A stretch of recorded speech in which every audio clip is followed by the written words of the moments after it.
Beleza? Vamos lá, meus amigos. Vamos colocar aqui certinho, 14, em se tratando de dissídio individual, em se tratando aqui de dissídio individual, a norma processual trabalhista prevê como regra a realização da audiência una, ou seja, em um determinado ato processual será realizada a tentativa de conciliação, instrução e julgamento. Nesse sentido, galera, cuidado, porque às vezes, como eu já falei, a informação assertiva mais simples é a correta. Então, olha neste caso aqui, vamos falar um monte de coisas sobre a audiência assertiva considerada correta. Tá aqui, ó, letra E. O que a letra E traz? A informação de que deverão nesta audiência estar presentes o reclamante e o reclamado, independentemente do comparecimento dos seus representantes. Vamos entender essa informação que consta no 843 da CLT. 843 da CLT fala desse comparecimento, porque independentemente dos seus representantes. O que seria isso? Ó, as partes têm que estar presentes, mesmo que os advogados não estejam. Uai, mas o advogado ele não vai fazer falta? Não, ele não vai fazer falta porque nós temos um jus postulante. Temos que lembrar disso daqui. Então, ó, como eu tenho jus postulante, se o advogado não estiver presente, não tem problema. Quem tem que estar presente é o reclamante e o reclamado, que são as partes. Por quê? Se o reclamante não estiver presente, arquiva o processo. Se o reclamado não estiver presente, teremos revelia, tá bom? Então, cuidado com isso. Vamos eliminar o erro das demais, ó. Terminada a defesa, seguir-se a instrução, que é a produção das provas, sendo ouvidas testemunhas, peritos e técnicos, se houver, e após será efetuado o interrogatório dos litigantes. Não, interrogatório dos litigantes, interrogatório das partes é a primeira coisa. Quando você chega numa audiência, os primeiros a serem ouvidos são as partes, para ver se eles confessam alguma informação. Depois das partes, passa para testemunha, o juiz vai analisar se tem perícia, se não tem, mas veja que os litigantes são ouvidos antes. Primeira prova a ser produzida aqui, ok? Então, ó, vamos lá, letra B. Vamos aqui para a letra B. Caso o reclamante não compareça, mesmo presente seu advogado, deverá ser adiada. Não, arquivamento do processo. Arquivamento do processo, artigo 844 da CLT, e com um detalhe, 844 da CLT fala em arquivamento e condenação ao pagamento de custas processuais. Vou fazer um parênteses aqui por um ponto importante. Eu sou o reclamante, faltei a audiência, arquiva o processo, extingue sem resolução do mérito, condena o Bruno ao pagamento de custas processuais. Ah, mas o Bruno tem justiça gratuita. Condena assim mesmo. O beneficiário da justiça gratuita vai ser condenado ao pagamento das custas quando ele falta à audiência. Ok? Supremo disse isso. Mesmo o beneficiário da justiça gratuita paga essas custas aqui, porque ele tinha um prazo de 15 dias para justificar a ausência dele. Se ele não justificou, que pague as custas. E o pagamento das custas vai ser uma condição para ele ajuizar novamente a ação. Como houve o arquivamento, extinção sem resolução do mérito, ele pode ajuizar novamente, mas para ajuizar ele vai ter que pagar essas custas. O pagamento das custas é uma condição para esse novo ajuizamento, ok? Depois, é facultado ao empregador fazer substituir pelo gerente ou qualquer outro preposto que tenha conhecimento dos fatos, mas cujas declarações não obrigarão, errado, as declarações obrigam o proponente, tá? No 843 da CLT, o que for dito pelo preposto vai ser considerado dito pelo proponente, pela empresa, ok? Então, ó, vamos aqui. Na sequência aberta à audiência, o juiz proporá conciliação, sendo que se não houver acordo, o reclamante poderá apresentar em 20 minutos a sua defesa. Então, igual a essa daqui, várias questões, pode ser que caia uma questão dessa na sua prova que vai envolver vários pontos da audiência, instrução, defesa, comparecimento e por aí vai. Toma sempre cuidado com essas informações, com aquilo que acontece na audiência, com aqueles atos que são realizados e os prazos, né? 20 minutos para defesa, 10 minutos para razões finais e por aí vai. Ó, 15, vamos lá.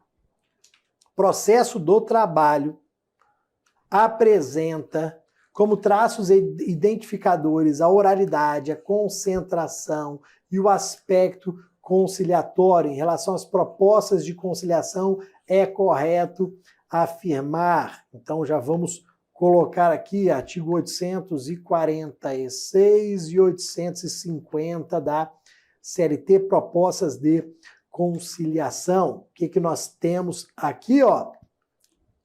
Devem ser realizadas em 2 momentos, que são os 2 artigos que estão aqui em cima, devem ser realizados em 2 momentos, após a abertura da audiência e antes da apresentação da defesa, e terminada a instrução após as razões finais, caso as partes queiram aduzi-las, apresentá-las, já que a apresentação das razões finais não é uma obrigação, né? Tem que abrir a possibilidade para elas. Mas, sobre conciliação, vamos lembrar dos 2 momentos obrigatórios dessa tentativa de acordo.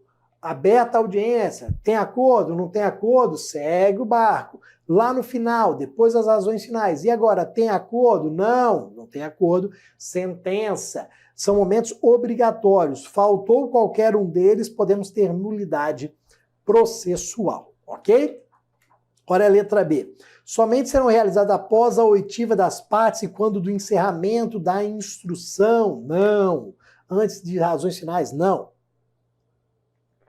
Estão vinculadas ao valor atribuído à causa, sendo, portanto, obrigatórias apenas nas ações de alçada e rito sumaríssimo? Não. O que é a ação de alçada, galera? Rito sumário.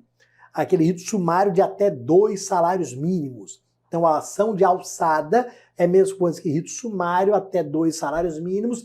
Rito sumaríssimo, que é o que mais cai, até 40 salários mínimos. Só que você não vai fazer essas tentativas de acordo só nesses 2 procedimentos. E o ordinário, pô? Então, errado aqui. Depois, devem ser realizados após a apresentação da defesa? Não. Não há obrigatoriedade na sua realização, conceito de faculdade? Claro que não. 2 tentativas obrigatórias de conciliação. Beleza? Vamos na sequência. Numa reclamação trabalhista... Ó, essa é massa.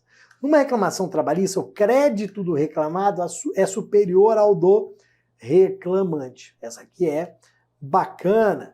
Crédito do reclamado é superior ao do reclamante. Então, Bruno ajuizou a ação em face do Estratégia. O Bruno está pedindo 50 mil reais. Só que o Bruno deu um desfalque aqui no Estratégia de 100 mil reais. O Estratégia está doido para cobrar essa quantia. Então, Bruno deu um desfalque ali, quebrou vários equipamentos, sei lá. Ele deve ao Estratégia 100 mil reais. Então, o crédito do reclamado Estratégia é superior ao do reclamante Bruno. Bruno quer receber 50 mil reais e o Estratégia quer receber 100 mil reais. Nessa situação, como é que nós temos, como é que nós vamos resolver? Vamos lá. O que é importante aqui? Eu falei e eu destaquei que o crédito do reclamado é superior ao do reclamante. Isso vai fazer com que não caiba compensação. Não vamos falar em compensação. Por quê? Porque se houvesse uma compensação, o Bruno ia sair devendo. Então, não. Para que haja simplesmente a compensação, o crédito do reclamado tem que ser no máximo igual ao valor do reclamante, ok? Quando o crédito do reclamado é superior ao do reclamante, nós vamos utilizar reconvenção. O reclamado vai apresentar uma reconvenção. Então, toma cuidado com isso daqui. Quando o crédito do reclamado é até o limite do valor do reclamante, compensação. Quando o crédito do reclamado é superior ao do reclamante, tem que ser reconvenção. O Bruno sair condenado nessa reconvenção. Por isso que a correta está aqui, ó. O reclamado pode apresentar reconvenção se o crédito for oriundo da relação de emprego e houver conexão, ó, artigo 343 do CPC. A reconvenção está prevista no CPC e é aplicável ao processo do trabalho. Então esse é um detalhe que a gente vai anotar. Qual que vai ser a diferença entre compensação e reconvenção? Você vai ver se o crédito do reclamado é até o valor do reclamante ou se é superior. Tá bom, galera? Vamos eliminar aqui. Letra A. O reclamado só poderá apresentar reconvenção se a diferença for superior a 1 mês de salário. Não, nada disso. O juiz pode determinar ao reclamante que devolva a diferença independentemente de reconvenção? Não, para você ter condenação, a diferença tem que ter pedido, e aí o pedido seria feito através da reconvenção. C. O reclamado só poderá pleitear seu crédito em ação própria, pois no processo de trabalho não há reconvenção. Claro que se aplica o CPC aqui. O reclamado pode, em contestação, pedir a compensação. Não. E o reclamante pode apresentar reconvenção? Claro que não. O reclamado é o réu que apresenta reconvenção. Ok? Então, era para ter cuidado com essa letra E, principalmente.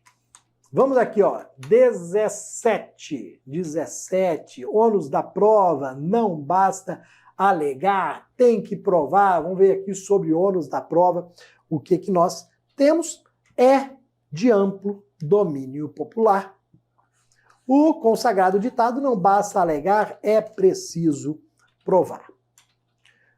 Nesse contexto, em relação ao Instituto das Provas, conforme norma legal aplicável, o que nós temos aqui de correto? Ó, galera, letra C, artigo 830 da CLT. Vamos lá.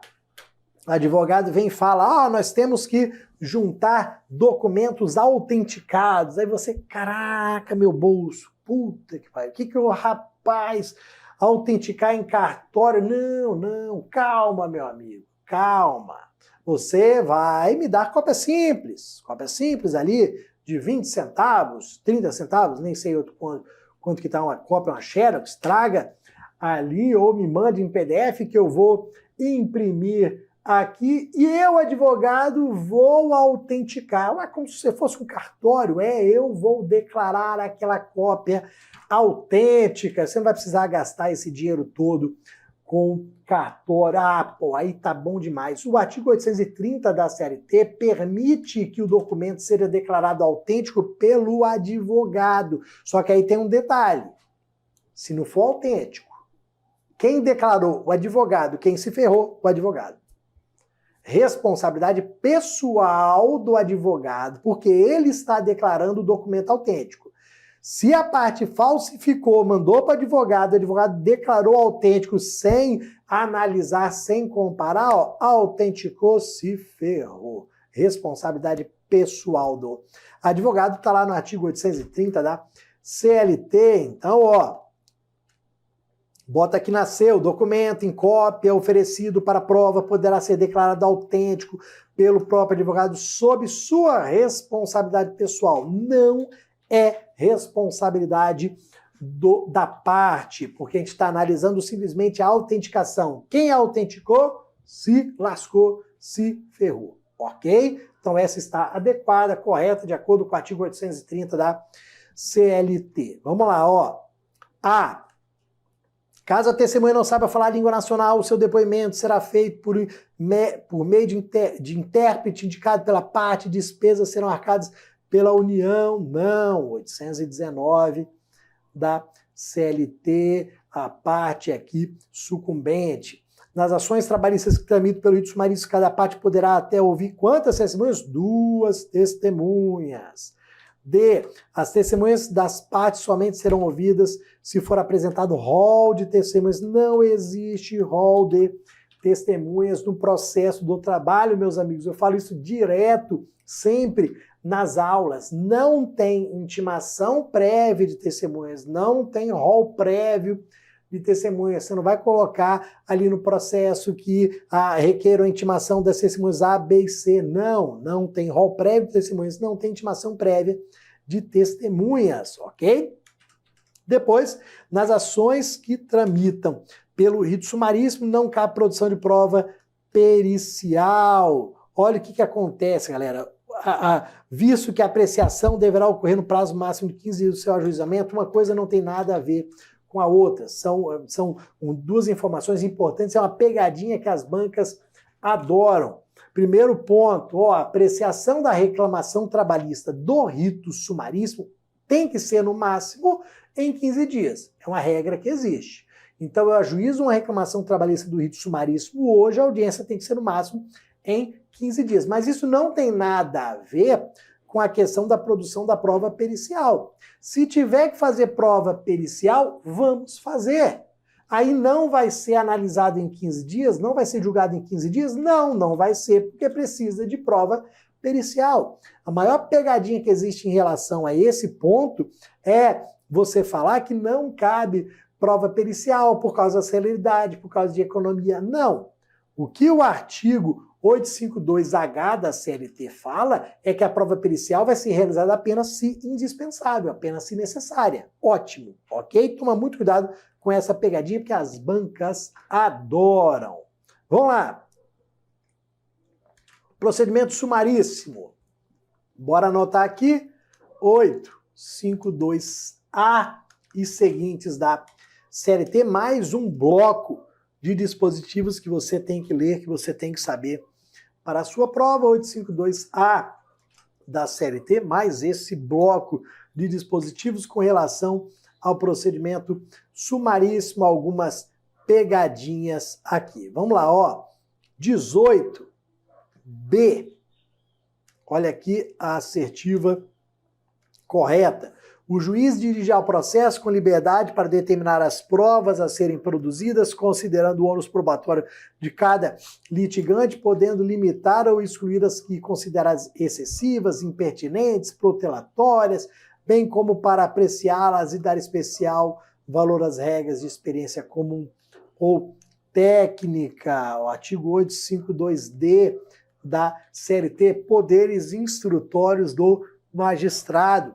Ele tem os poderes instrutórios, ele que vai determinar a produção da prova, ele que vai aqui dizer a prova que vai ser produzida, a prova que não vai ser produzida. Pode ser que todas as partes requeram perícia e ele fale, não há necessidade de prova pericial. Pode ser que ninguém requeira perícia e ele entenda que a prova pericial é necessária, então ele que vai fazer esse controle, ele tem os poderes instrutórios do magistrado, ok? Então, perfeito, correto, o resto é tudo pegadinha que a gente vai desfazer agora. Dissídios individuais cujo valor não exceda 40 salários mínimos ficam submetidos ao procedimento sumaríssimo.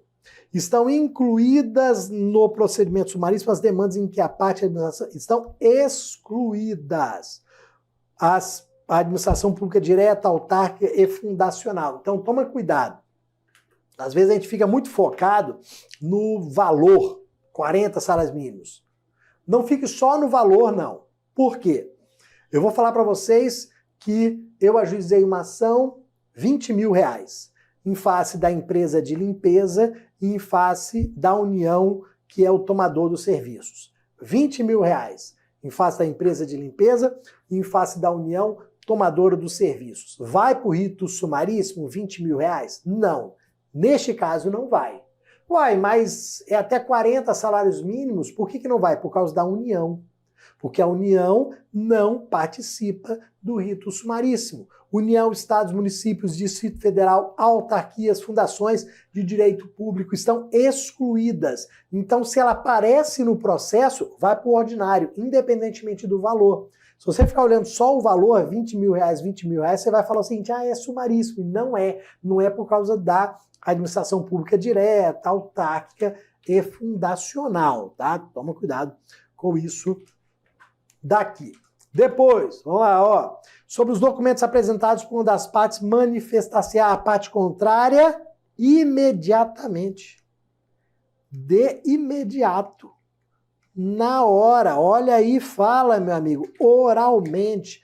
Na audiência não tem prazo de 5 dias. Em nenhuma hipótese, olha aqui, em nenhuma hipótese admitir-se a realização de prova técnica. Pô, claro que não. Vai converter para rito ordinário? Não. Se necessário, nós vamos produzir sim a prova pericial, sem problema nenhum. Se houver necessidade, produz prova pericial.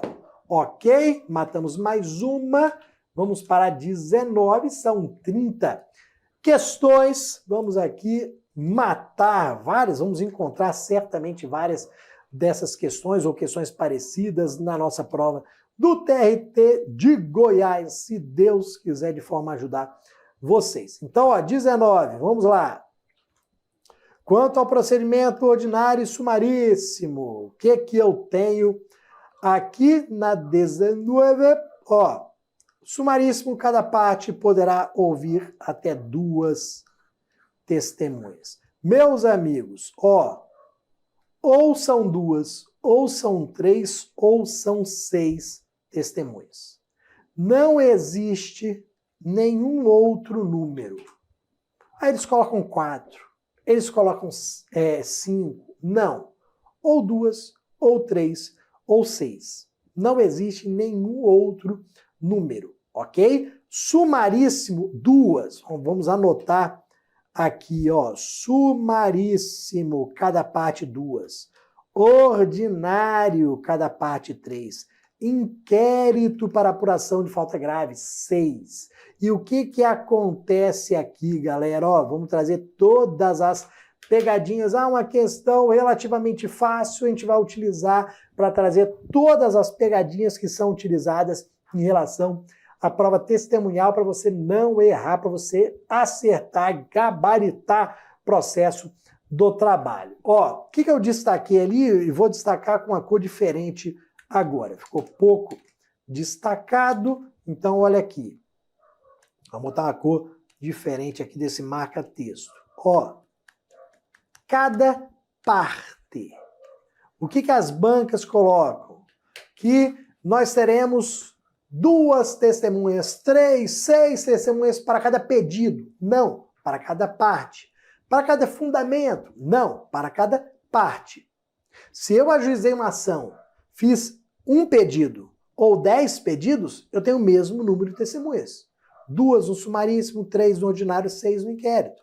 Se eu tenho 1 milhão de fundamentos, ou se eu tenho um fundamento, mesmo número. Então não é por pedido, não é por fundamento, é por parte, ok?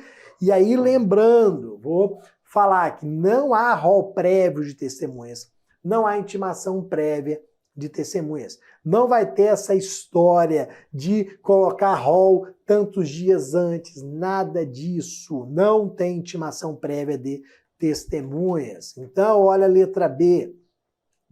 No ordinário, as testemunhas devem ser arroladas. Não. Apenas no ordinário é possível a prova pericial. Não, já vimos que no sumaríssimo também.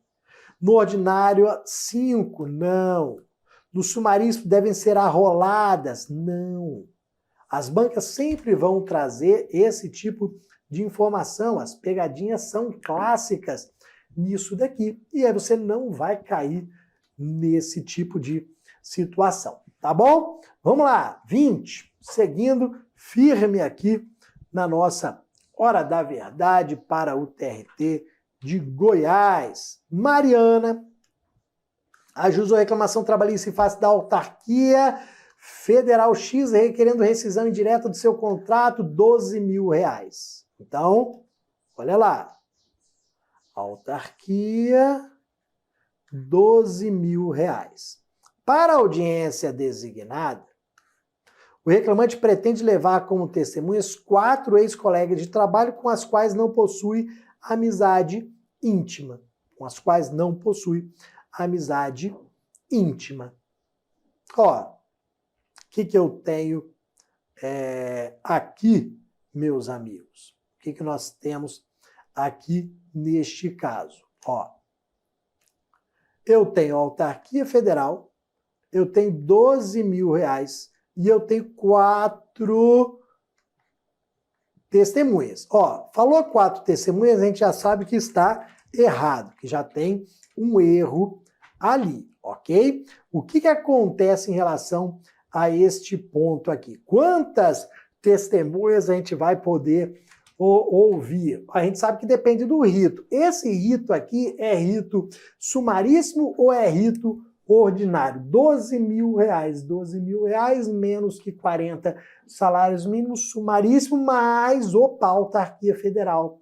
A autarquia federal não participa de rito sumaríssimo. A autarquia federal está excluído. É rito ordinário. Se é rito ordinário, são 3. Então, olha a pegadinha que eu tinha passado para vocês. Ó, dos 4, somente será permitida a oitiva de 3, não obedecendo ao procedimento sumaríssimo. Por quê? Porque a autarquia está excluída. Ok? É a pegadinha do artigo 852-A, parágrafo único da CLT. É a pegadinha aqui do 852-A, parágrafo único da CLT. Olha a B, será permitida a oitiva das 4 testemunhas? Não existe isso.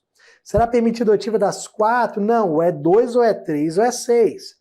Somente será permitida de 2, uma vez que a demanda obedece ao procedimento sumaríssimo. Essa era a perigosa, em razão do valor da causa. Não, o valor da causa é inferior a 40 mínimos, mas não é sumaríssimo por causa da autarquia.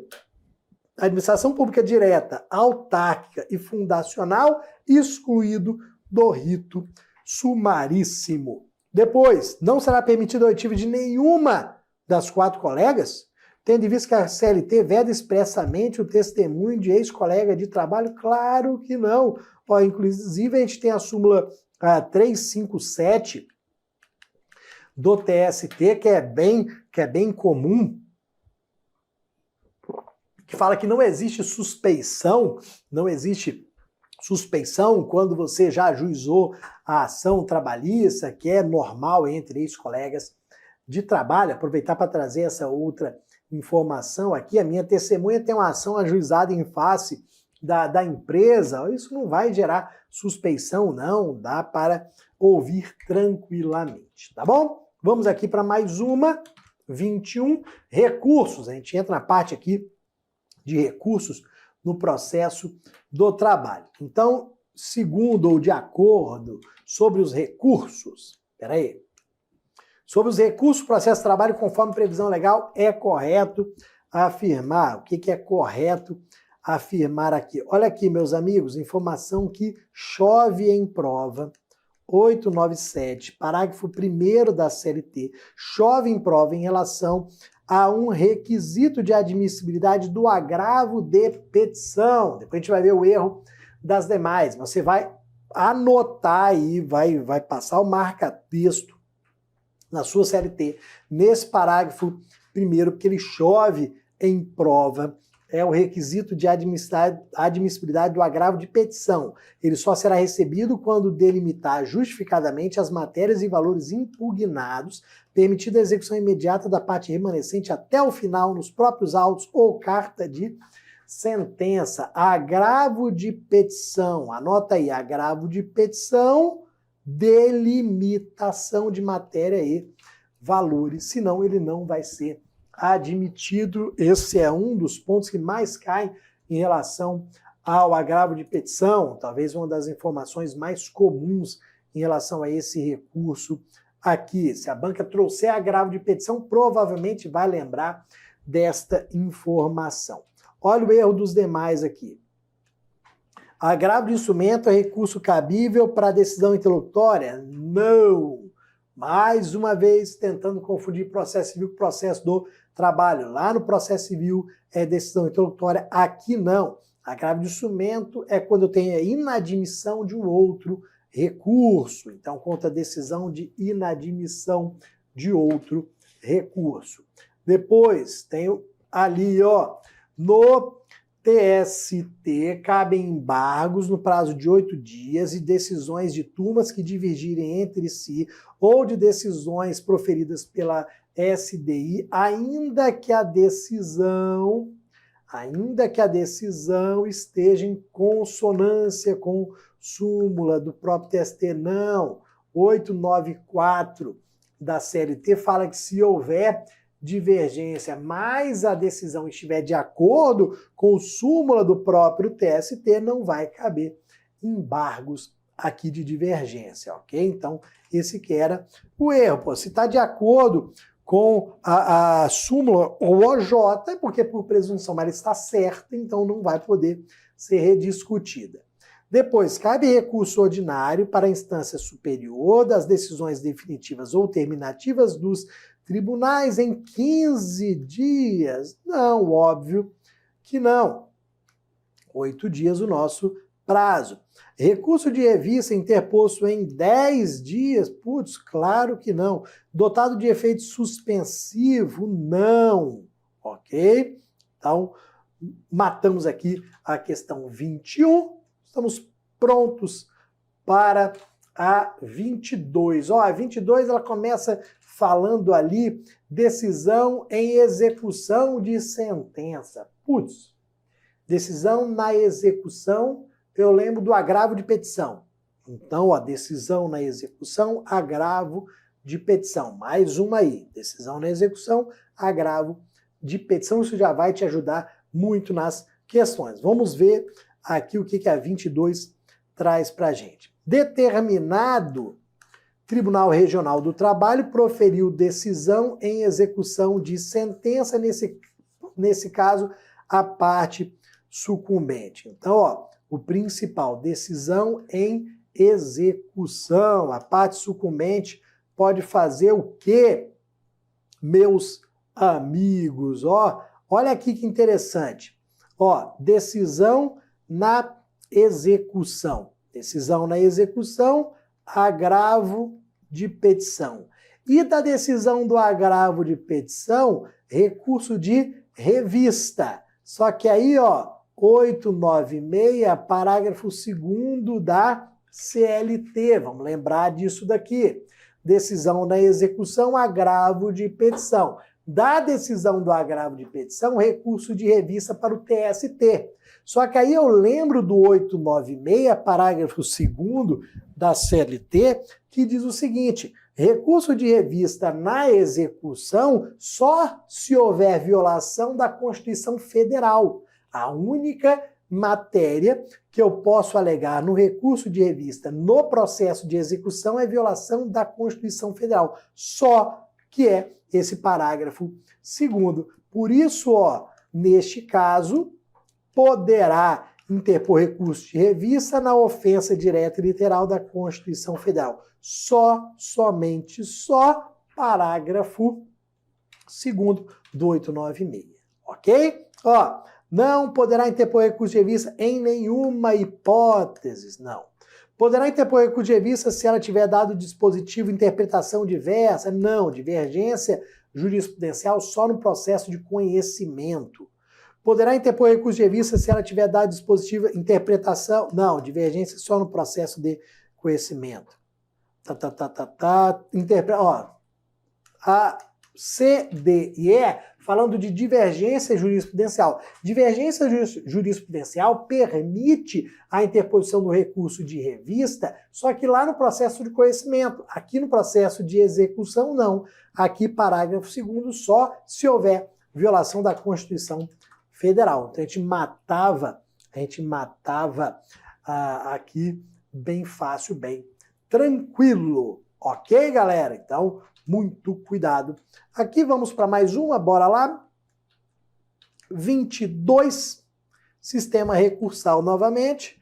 Então, ó, em relação ao sistema recursal da Justiça do Trabalho, é correto afirmar. O que vai ser correto afirmar Aqui, ó, 8, a nossa regra geral, 893, parágrafo 1º da CLT. Que regra geral é essa? Os incidentes do processo são resolvidos pelo próprio juízo ou tribunal, admitindo-se a apreciação do merecimento das decisões interlocutórias somente em recurso da decisão definitiva. O que a gente está falando aqui, pessoal? Princípio da irrecorribilidade imediata das interlocutórias. Irrecorribilidade imediata das interlocutórias, só cabe aqui a análise do merecimento quando for interposto o recurso da decisão final 893, parágrafo 1º da CLT, extremamente importante para a gente. Galera, vamos eliminar as outras. Olha a letra B. Vamos lá para a letra B. Os incidentes do processo. Espera aí, vamos lá, ó. Os incidentes do processo são resolvidos pelo próprio juiz, inclusive a apreciação do merecimento de decisões interlocutórias? Não. A interposição de recurso para o Supremo suspende a execução do julgado? Não, não tem efeito suspensivo. Decisão do TRT contrária à súmula OJ é irrecorrível de imediato? Não. Aqui entra numa exceção da súmula 214 do TST. Ó, por tratar-se de decisão interlocutória, a decisão que acolhe exceção de incompetência é irrecorrível de imediato? Não, ó, tem a hipótese da súmula 214C do TST, que se mandar para vara do trabalho de outro TRT, vai caber recurso de imediato. Ok, meus amigos? Então, vamos lá para mais uma, 24. São 30 questões nessa hora da verdade, hoje do TRT do Goiás. Aí, avisando no chat que saiu o resultado do TRT da Bahia, aí vem o coração, aí o camarada vem infartando. Vamos lá, tomara que tenha algum aprovado aqui no TRT da Bahia, que vai sumir da aula. Pô, aí eu ficaria até feliz, né? O camarada falar, ó, estou saindo, professor, da aula porque eu acabei de passar no TRT da Bahia, hein? Que sonho! Pô, se alguém foi aprovado, depois manda mensagem pra gente. Então vamos lá, ó, 24. Agravo de instrumento. Agravo de instrumento tem que tomar bastante cuidado com algumas informações, principalmente com depósito recursal, porque regra geral tem depósito recursal, mas tem hipóteses que não tem, então a gente tem que tomar algum cuidado aqui. Então vamos lá, ó, partindo. No ato de interposição, deixa eu anotar aqui, 899, aí parágrafo 7º e 8º da CLT, que são específicos sobre depósito recursal no agravo de instrumento. Então, 899, parágrafo 7º e 8º da CLT. No ato de interposição do agravo de instrumento, o depósito recursal. Então, no ato de interposição do agravo de instrumento, o depósito recursal. Olha aqui, meus amigos, vamos aqui, ó. Qual vai ser a correta? Corresponderá, deixa eu trocar de cor aqui, corresponderá a 50% do valor do depósito a qual se pretende destrancar. Então, imagina, aqui falando grosso modo só para a gente entender. Eu fiz a interposição de um recurso ordinário, de um RO da sentença. A sentença me condenou, eu fiz a interposição de um RO e aí depositei o máximo. Vou colocar o máximo aqui como R$12.000. Era o teto para o RO, depositei os R$12.000. O juiz da vara do trabalho inadmitiu o meu RO. Inadmitiu, negou o segmento, agravo de instrumento.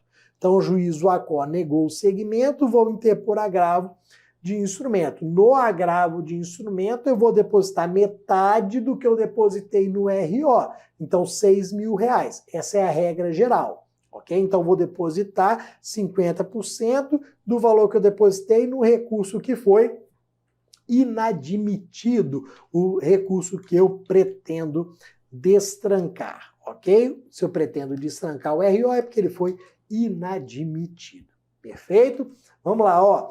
Não é devido para ausência de previsão legal. Não. O que acontece, galera? Ó, o parágrafo 8º, ele fala que não há depósito recursal em uma hipótese. Não há depósito recursal. Nossa Senhora, que letra, gente. Minha mãe vê uma aula dessa, ela vai falar que tentou, que comprou caderno de caligrafia e não adiantou nada, que a culpa não é dela, que a culpa é minha.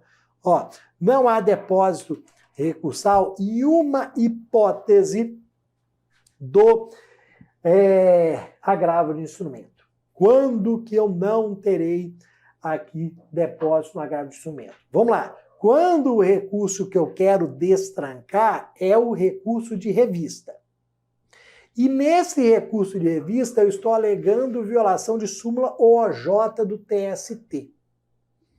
Então, ó, o agravo de instrumento não tem depósito recursal quando o recurso que eu quero destrancar é o recurso de revista.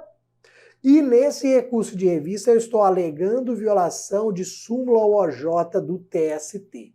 Aí o agravo de instrumento, como se diz, é de graça, não vai ter depósito recursal, tá bom? Isso que está no parágrafo 8º. Mas a B, ela é totalmente errada, né? A B, ela vem falar, não cabe nada, não é devido. Não, a regra geral é de 50%. A C também não é devido para ausência de previsão constitucional, blá, blá, blá, blá, blá. D, corresponderá à totalidade do valor. Não, 50%. 70%? Não, 50%. Então, a gente utiliza essa questão aqui para lembrar de vários outros aspectos importantes em relação ao agravo de instrumento. E aí a gente chega à questão 25 de 30. Vamos falar sobre pré-questionamento, ok? Ó, aí o Márcio fez uma pergunta aqui, vai dar para responder na hora. Vamos lá, pera aí, vai dar para responder na hora. Pergunta boa dele. Professor, e se o depósito recursal do RO já for o valor da condenação, ainda se incide o recolhimento do agravo de instrumento? Não, aí não faz sentido. Ótima pergunta. Aí não faria sentido você depositar, porque a gente não deposita no processo mais do que o valor da condenação. Então, digamos, R$10.000 a condenação. Você depositou R$10.000 no RO. Aí você não vai fazer mais nenhum depósito. Eu vou depositar 5.000 para quê? Para juntar com 10, dá 15.000 numa condenação de 10, não faria sentido, ok? Então, se atingido o valor da condenação, não é mais exigido nenhum depósito. Perfeito? Ótima pergunta. Vamos lá para 25, falando de pré-questionamento. Vamos lá, ó, eu vou colocar aqui súmula 297. Espera aí, ó, súmula 297 do TST, que vai falar de pré-questionamento. Pré-questionamento é um requisito do recurso de revista, dos recursos dirigidos aos tribunais superiores. Eu preciso que aquela matéria tenha sido decidida. Preciso que aquela matéria tenha sido efetivamente decidida para que se busque aqui a reanálise. O TST só vai reanalisar aquela questão se ela tiver sido anteriormente decidida pelo TRT. Isso com base na súmula 297 do TST. E aí vamos aqui, ó. Vamos lá, ó. Olha a C. A C vai falar, ela é a correta, ela vai falar do pré-questionamento ficto. Então, olha aqui, vamos explicar isso. Pré-questionamento ficto. Ficto de ficção. Então, eu falei que Eu falei que a matéria tem que ter sido decidida. O TRT tem que ter decidido a matéria, o TRT, perdão, tem que ter decidido a matéria para o TST reanalisá-la. Mas no pré-questionamento ficto, nós vamos presumir que a matéria foi decidida. Ela não foi. Ela não foi. A gente cria uma presunção que ela foi decidida. Uma ficção. Por quê? Pelo seguinte, ó, o TRT foi omisso, não analisou aquela matéria. Aí, diante dessa omissão, o que eu faço? Me fala aí, qual é o recurso que eu vou utilizar quando há omissão na decisão? Embargos de declaração. Perfeito. Então, o TRT foi omisso, não analisou aquela matéria, eu opus embargos de declaração. O TRT continuou omisso. E aí? Você acha que eu vou continuar ali embargo de declaração, de embargo de declaração, de embargo de declaração para ficar tomando multa? Não. Eu fiz o que eu tinha que fazer? Sim. O Bruno Parte fez exatamente o que ele tinha que fazer. Ele tinha que opor embargo de declaração e ele fez. Se o TRT continuou sem analisar aquela matéria, nós vamos presumir, nós vamos criar uma ficção de que ela foi analisada para que o Bruno possa, desde logo, interpor o recurso de revista para o TST. Para o Bruno não ficar batendo ali embargo de declaração, de embargo de declaração, embargo de declaração, tomando multa, não. Vamos criar uma ficção de que a matéria foi decidida para que o Bruno possa recorrer desde logo para o TST, para que ele possa, desde logo, interpor o recurso de revista. Ok, galera? Esse é o pré-questionamento ficto. Então, olha aqui o que nós falamos com base na súmula 297, ó, considera-se pré-questionada. A gente presume, cria ficção, considera-se pré-questionada a questão jurídica invocada no recurso principal, sobre a qual se omite o tribunal, não obstante embargos de declaração. Então, vou considerar que houve o pré-questionamento, mesmo que o tribunal se omita, apesar do Bruno ter utilizado embargos de declaração. Pré-questionamento ficto, o Bruno opôs embargos de declaração, continuou omisso, então tá, não tem problema não. Eu presumo, eu considero que houve o pré-questionamento para que o Bruno possa levar a discussão dessa matéria para o TST, tá bom? Então vamos aqui, ó, eliminar a A. Olha a letra A. É necessário que a decisão recorrida contenha a referência expressa do dispositivo legal questionado? Não. No pré-questionamento, eu não exijo ali que se coloque o dispositivo de lei. Não. Não precisa ter o dispositivo de lei na decisão, não. Tem que ter análise da matéria, ok? Então, pré-questionamento é análise da matéria, não o dispositivo legal, nada disso, ok? Então, ó, depois, é exigível o pré-questionamento ainda que a violação indicada tenha nascido na própria decisão recorrida? Não. Se na própria decisão recorrida houve a violação de lei, você vai recorrer, logo não se exige esse pré-questionamento. Decisão regional que adota os fundamentos da decisão de primeiro grau preenche a exigência do pré-questionamento? Não. Simplesmente adotou os fundamentos? Não, ela tem que decidir, ela tem que analisar. A decisão do TRT tem que analisar, não simplesmente se remeter à decisão de primeiro grau, não preencher os pressupostos, a exigência do pré-questionamento. Está simplesmente repetindo, se remetendo aos fundamentos? Não, de forma nenhuma, ok? Agora, galera, uma das questões mais importantes aqui sobre antecipação tutela, sobre mandado de segurança, eu vou anotar uma súmula que chove em prova. Quando a banca pensa em mandado de segurança, na hora fala o quê? Vamos colocar aquela súmula 414? Bora, vamos colocar. Coloca aí. Então, ó, súmula 414. Súmula 414 do TST, antecipação de tutela. Aqui está a minha petição inicial. Na petição inicial, eu pedi liminar, ok? Por que, Bruno, você pediu liminar? Porque a minha cliente está grávida e foi demitida sem justa causa. Uai, e a estabilidade dela? Rapaz, simplesmente ignoraram. Ela tem estabilidade provisória, né, pela gestação, simplesmente ignoraram, demitiram sem justa causa. Por isso que eu ajuizei essa reclamação trabalhista aqui e pedi liminar de reintegração.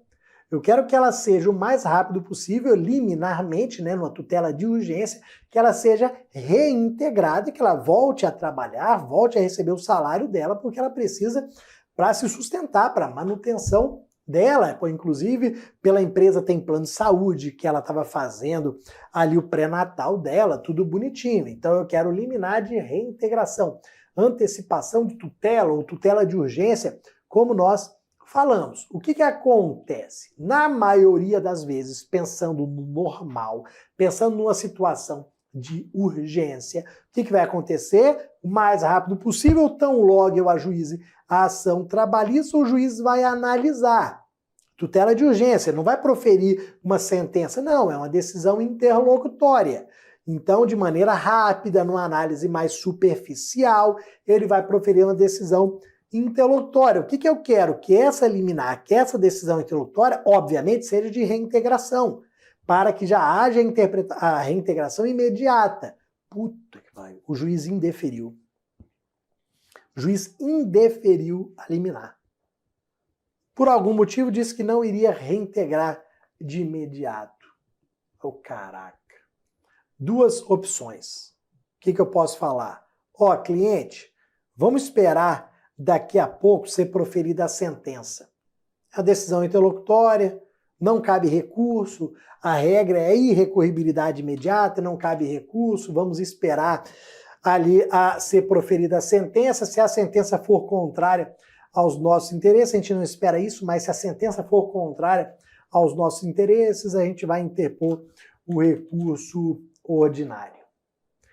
Doutor, eu preciso pagar a conta, eu preciso ali de dinheiro, eu preciso aqui de dinheiro, eu preciso ser reintegrado, eu não posso esperar a sentença. Ah, tudo bem, a sentença vai vir quando?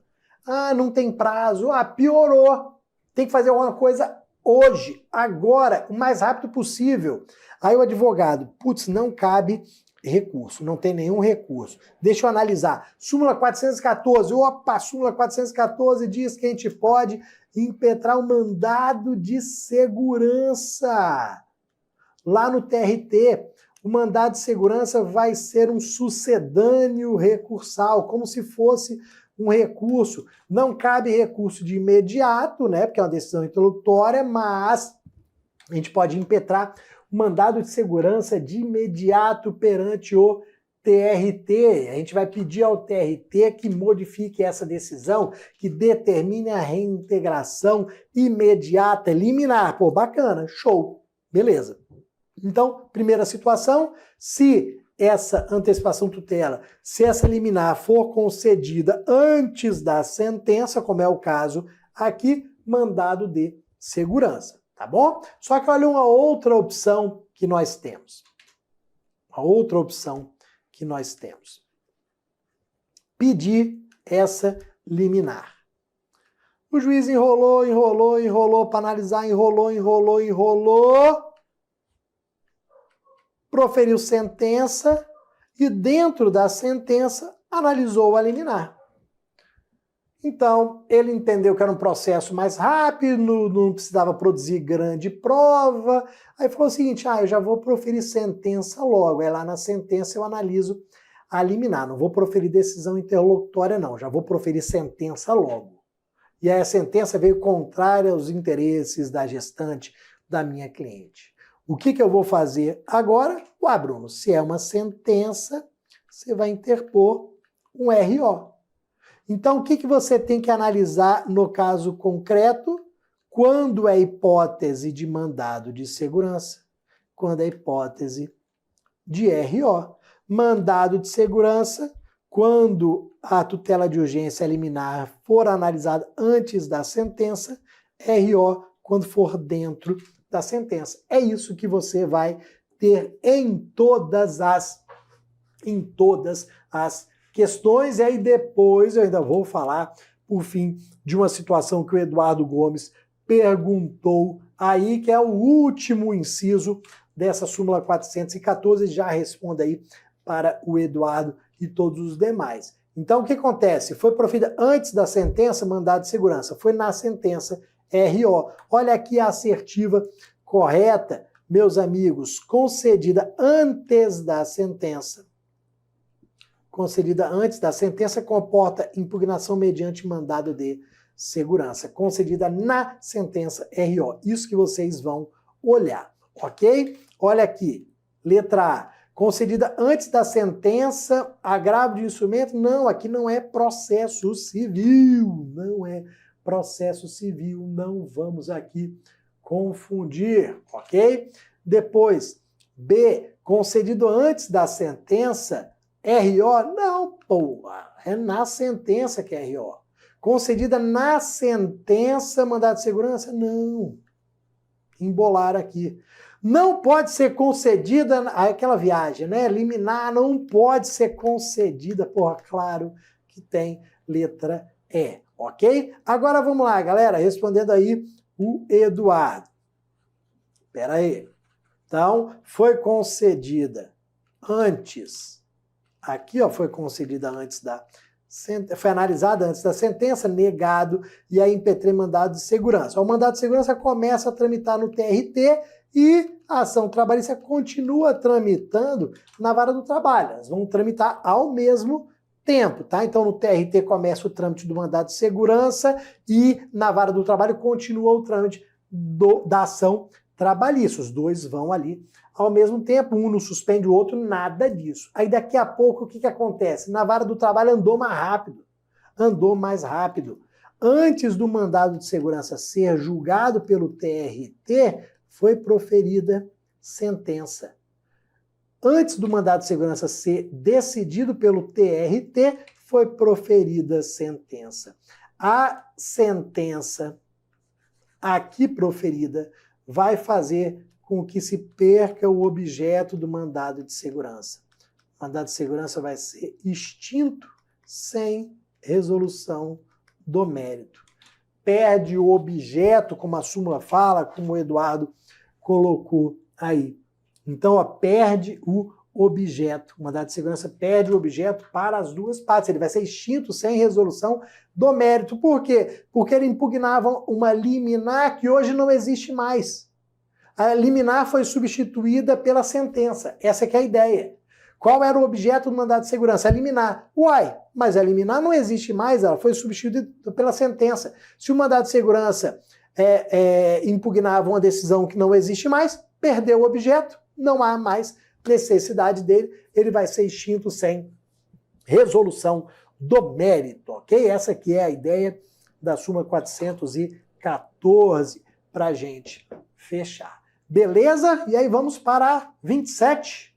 Chegamos lá na 27, juízo de admissibilidade, a questão curtinha ali, mas importante para a gente, juízo de admissibilidade nos recursos trabalhistas. Olha o que acontece aqui, meus amigos. Vamos para uma pirâmide, aqui é bom que tem espaço, fazer uma pirâmide maior, vara do trabalho, TRT, TST. O que aconteceu aqui? Vara do trabalho proferiu sentença. Então, tá lá a sentença, contrária aos meus interesses, o que eu faço? Interponho o RO. O RO vai ser interposto perante o juízo ACO, quem proferiu a decisão. Então, perante aquela vara do trabalho que proferiu a sentença, eu vou interpor o RO, é chamado de juízo ACO, porque é quem proferiu a decisão. O juízo ACO, diferentemente do processo civil, de novo, hein?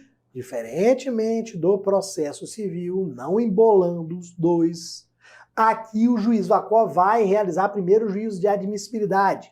No processo civil não faz mais, mas aqui faz. Primeiro juízo de admissibilidade, está aqui, primeiro juízo de admissibilidade, se positivo, manda para o TRT, chegando no TRT, distribuído para um relator, que faz o segundo juízo de admissibilidade. O TRT é o juízo ad quem.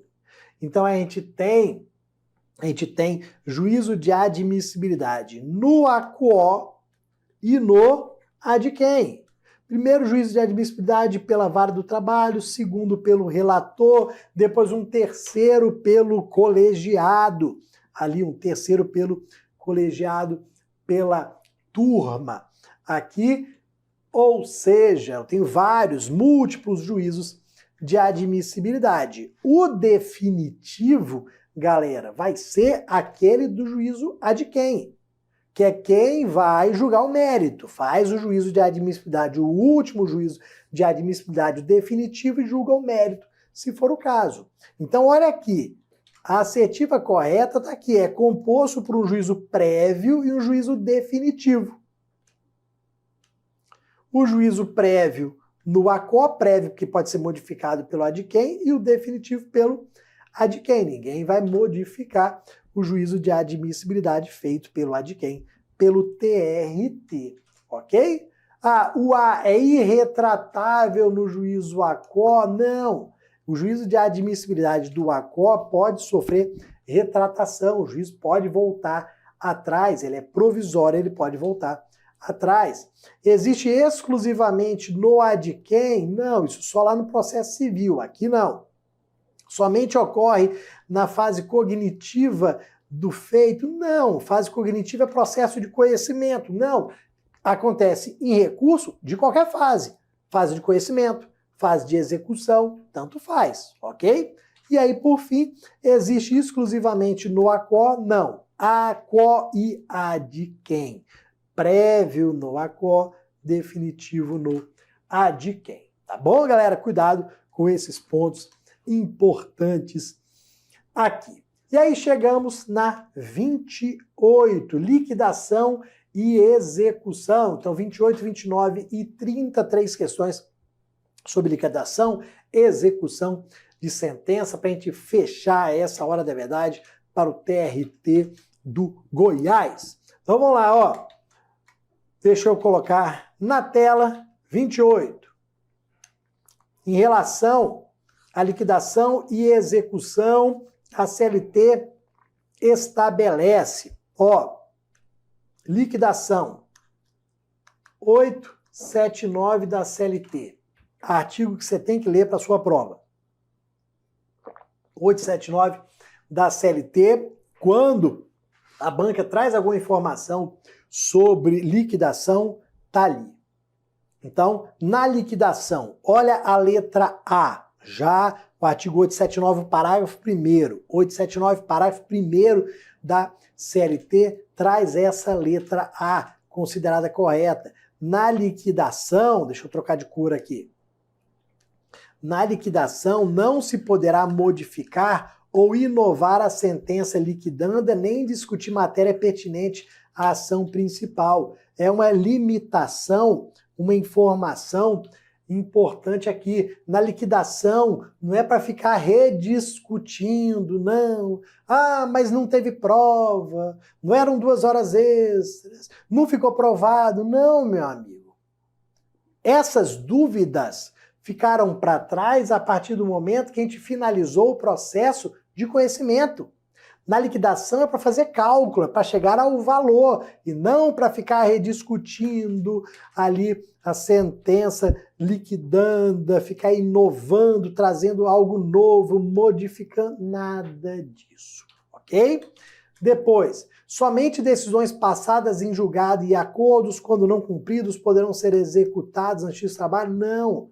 Nós temos outros títulos executivos judiciais e extrajudiciais no 876 da CLT. Então você tem, por exemplo, o termo de ajustamento de conduta, você tem cheque, nota promissória, você tem outras situações, você tem termo da comissão de conciliação prévia. Então, o 876 da CLT traz outros títulos executivos judiciais e extrajudiciais. Toma cuidado com cheque e nota promissória, que foram os últimos que entraram, tá? Tem que ter uma relação entre aquele valor do cheque, da nota promissória e o vínculo de emprego e o pagamento de verbas decorrentes do contrato de trabalho. Depois, elaborada a conta pela parte ou órgãos auxiliares, o juiz procederá à intimação da União para manifestação em 10 dias. União, 10 dias. Partes, 8 dias. Tomar cuidado com isso.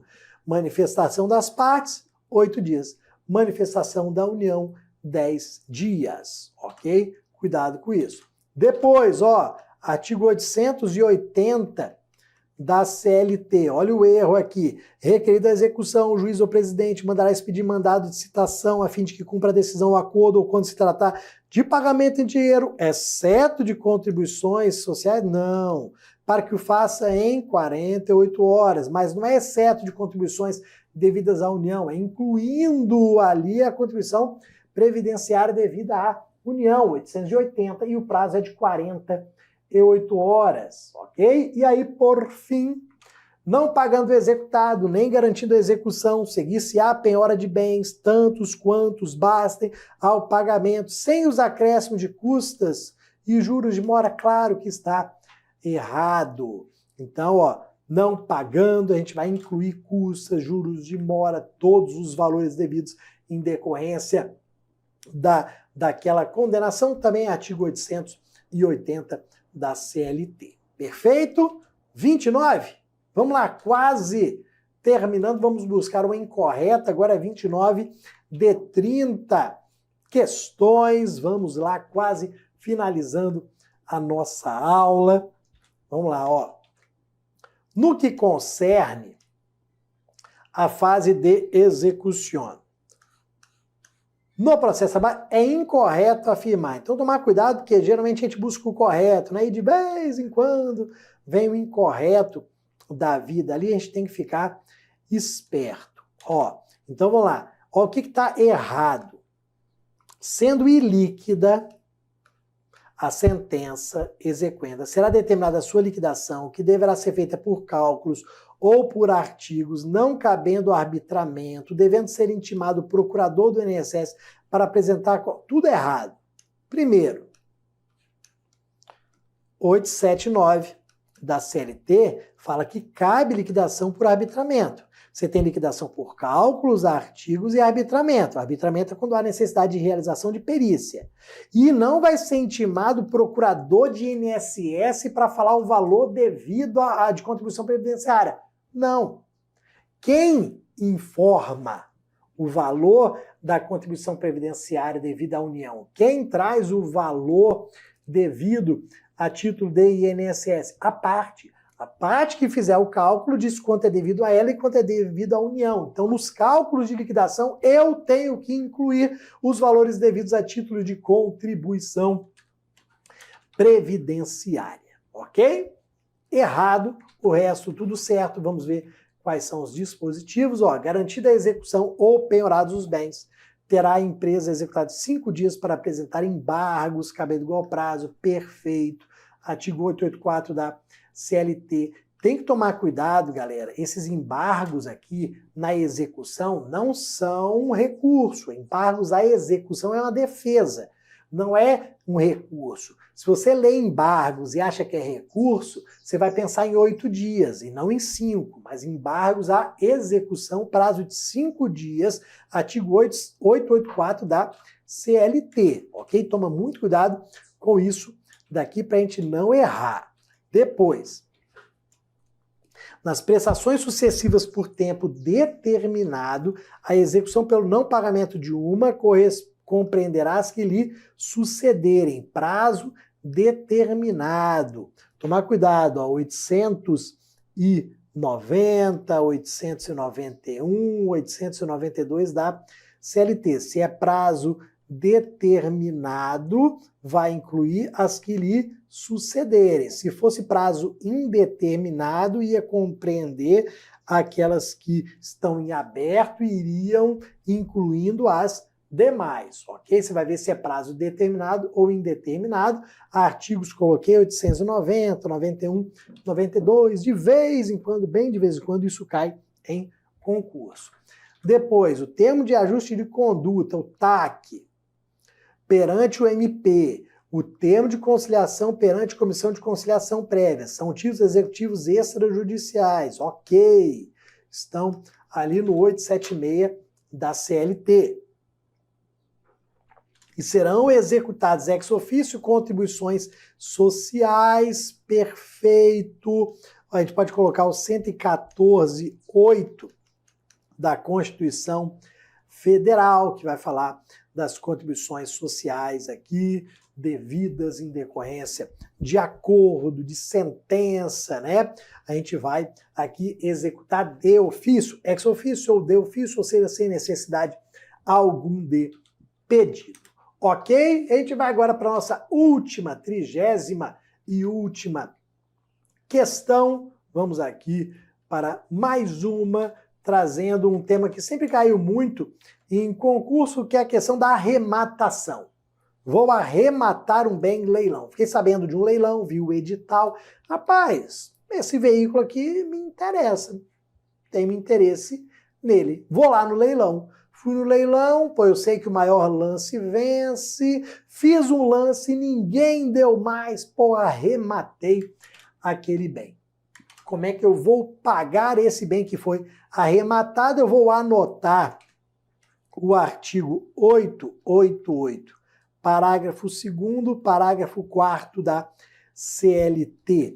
Como é que eu vou fazer esse pagamento? Ó, vamos dar uma lida aqui só para a gente certificar. Então, ó, o Camilo tá noivo da Isabela, quer se casar, deixa o noivado, quer adquirir o imóvel. A Fernanda, que é a advogada, entregou um edital de leilão para venda de alguns imóveis, parará, e ele tem que depositar um valor correspondente a. Então, no imóvel ou no meu carro, fui lá, arrematei aquele carro. O Camilo, que quer casar, foi lá e arrematou aquele imóvel. Como que é o pagamento? Você vai ter que dar um sinal, você vai ter que dar uma entrada. E aí vem aqui, ó, você vai ter que dar uma entrada, um sinal de 20%.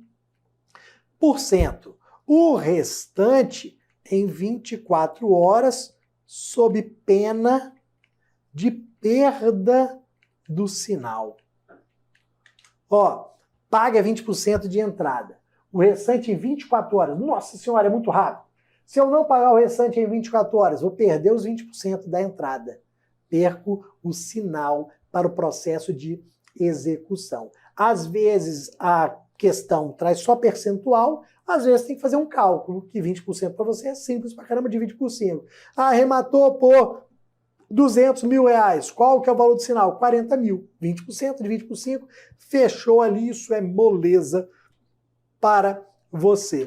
Então, ó, 20% do valor do imóvel, que foi arrematado, né? E o preço total, o restante, em 24 horas da arrematação. Ó, aqui tá, matou Maria. Se não fizer o depósito, teremos a perda deste sinal, de acordo com o artigo 888 da CLT. Sempre caiu muito em concurso, temos que tomar cuidado, ok? Então, ó, muito cuidado neste ponto. Aqui fechamos, galera, as nossas 30 questões, fechamos ali dentro do prazo que a gente achou que ia ser mesmo. Show de bola, meus amigos, espero que tenha ajudado. Ó, aqui o Márcio, embargos à execução, vai para o mesmo processo, ele vai para o mesmo processo. A Betina é diferença de coisa julgada formal e material. Coisa julgada material é quando você tem julgamento de mérito.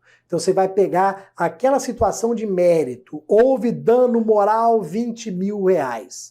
A coisa julgada material vai impedir que se discuta em outro processo se houve dano moral, se ele tem que ser indenizado, se o valor está certo. Ó, isso aqui morreu Maria. R$20.000 de dano moral, existiu. Então, a coisa julgada material é a imutabilidade, a impossibilidade de você rediscutir essa matéria. Nunca mais em nenhum processo vai poder se discutir se houve ou não o dano moral, se ele tinha que ser indenizado, se o valor correto seria ou não R$20.000. A coisa julgada formal, ela surge quando você tem extinção sem resolução do mérito e impede apenas a realização de atos naquele processo. Então você não pode mais realizar atos naquele processo ou rediscutir naquele processo. Mas como ele foi extinto sem resolução do mérito, você pode ajuizar outro. Então, vamos lá, ajuizei pedindo dano moral R$20.000, faltei à audiência. Arquivou o processo, ele foi extinto sem resolução do mérito. Coisa julgada formal. Posso discutir nesse processo? Não, mas você pode ajuizar outro, ok? Quando for coisa julgada formal, eu posso ajuizar outra ação. Se for coisa julgada material, nunca mais eu posso discutir aquela matéria.